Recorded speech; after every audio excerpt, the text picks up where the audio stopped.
It's genuinely nice to be here because I haven't got to spend that much time in this flat in the last couple of years. I've been away quite a lot, going to Australia in particular, doing comedy shows over there. I think for me the most uncomfortable part of the 23-hour flight to Australia is when you get on the plane at the very start, on your way to your little granite toadstool in economy class, and you have to walk through business class and just see the smug, superior faces looking up at you going, oh, no, no, no. Air hostess, do you have a slightly smaller seat? I feel I can suffocate at any moment. Well, it costs so much more money to go into business. It sounds like an extra $6,000 for the flight to Australia, which is so much money. You know, they try to justify it by going, oh, but in business class you can get a massage. For $6,000, I would want a lot more than a massage. I would want major surgery. I would want a third arm fitted to my chest. They go, oh, but in business class you can watch from a selection of DVDs. For $6,000, I would want plays performed by the cabin crew about me, with Vin Diesel playing the me role.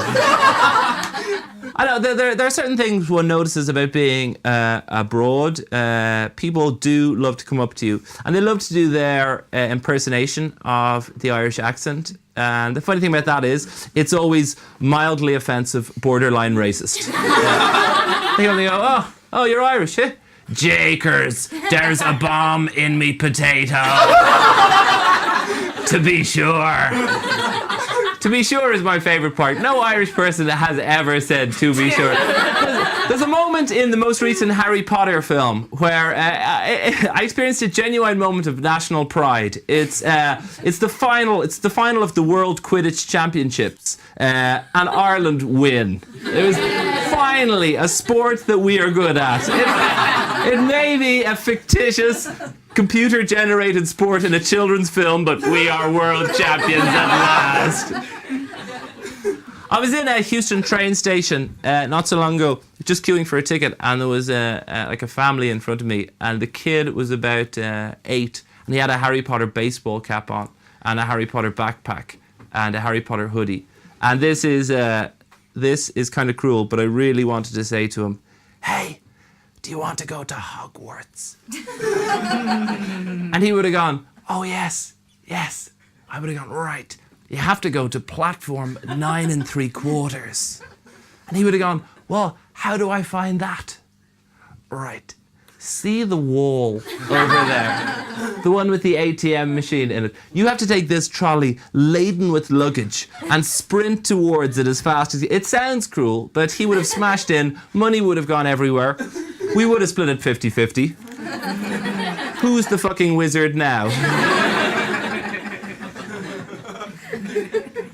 It is amazing. Those books sell so much. I guess it's a Christmassy thing as much as anything. People will just buy anything, especially in like the 5 days before Christmas. I mean, just buy the most insensitive, meaningless gifts. You know, here's a present for you, a Body Shop gift basket. You know, what does that say? It says, you are passionless. I know nothing about you, except that you smell. There you go. I have a plan. I'm going to make some handy cash next Christmas. I'm going to bring out my autobiography, but I'm not going to call it the David O'Doherty story. I think to sell a few additional units, I'm going to call it Harry Potter and the Da Vinci Book of Sudoku.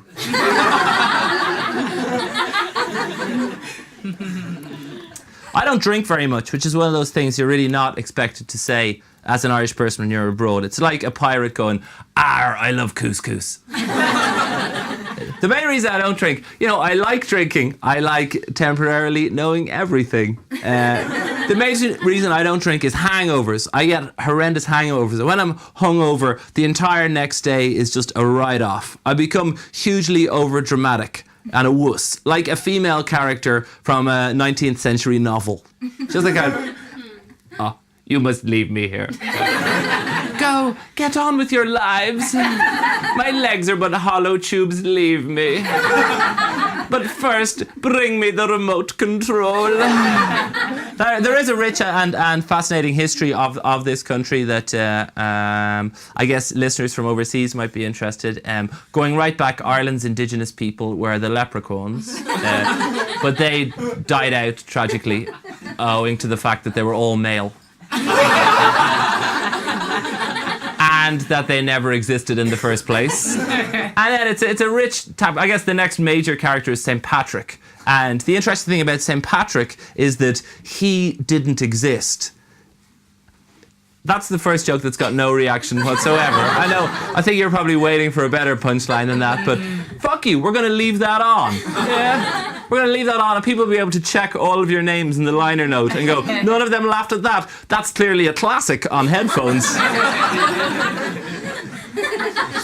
St. Patrick, of course, is the patron saint of shitting in doorways, and that's how he's commemorated for one day a year in this country. And then Ireland used to get invaded a lot. It's an easy country to invade. It's quite small and the people are quite friendly. Initially, they don't mind that much. You know, yeah, just tidy up when you're finished.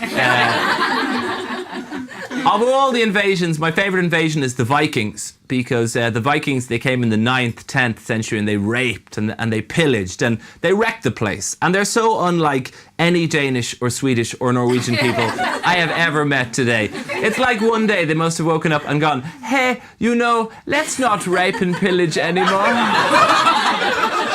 Let's invent Lego. Let's open IKEA shops around. In fact, the original Viking longships, they came in a flat pack.